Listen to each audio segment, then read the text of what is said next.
ini dilatar belakangi oleh berbagai peristiwa. Di antaranya yang pertama, keterikatan dengan perintah sekutu.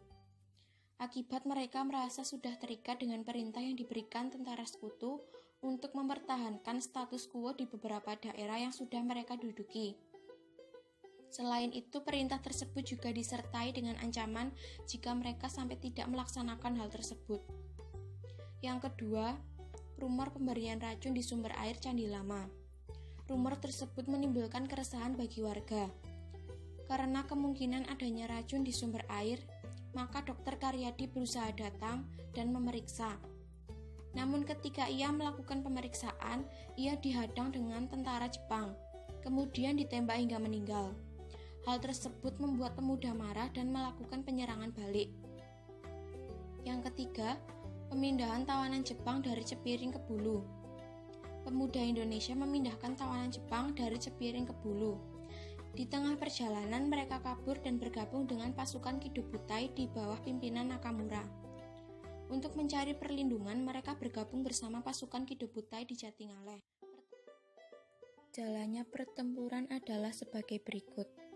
Mr. Wongsonegoro meminta Mayor Kido untuk menyerahkan senjatanya, tetapi ia tidak mau. Orang-orang Jepang yang melarikan diri saat dipindahkan kemudian bergabung dengan Kido Butai.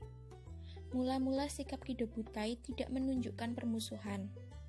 Saat mereka melakukan perundingan, ternyata mereka hanya mengulur waktu dan hanya memberikan senjata yang rusak. Hal ini membuat pemuda geram. Pasukan Jepang menyandra Mr. Wongsonegoro, dan situasi bertambah panas setelah adanya desas-desus cadangan air minum di Candi Lama diracuni Jepang.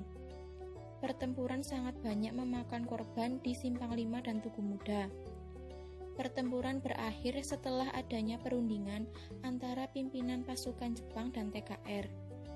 Perundingan dipercepat setelah sekutu mendarat di Semarang 20 Oktober 1945 yang selanjutnya melucuti tentara Jepang. Untuk memperingati semangat perjuangan para pemuda, maka dibangunlah Tugu Muda. Tugu Muda ini dibangun pada 10 November 1950 dan diresmikan Insinyur Soekarno pada 20 Mei 1953. Nama Dr. Karyadi juga diabadikan sebagai nama salah satu rumah sakit di Semarang. Tokoh-tokoh yang terlibat dalam pertempuran ini diantaranya, yang pertama, Dr. Karyadi, merupakan dokter yang akan mengecek cadangan air minum yang diisukan diracuni Jepang. Yang kedua, Mr. Wongsonegoro, merupakan gubernur Jawa Tengah yang sempat ditahan Jepang. Yang ketiga, Mayor Kido, merupakan pemimpin Kido Butai di Jatingaleh. Yang keempat, Kasman Singodimedjo, merupakan perwakilan pihak Indonesia dalam perundingan gencatan senjata.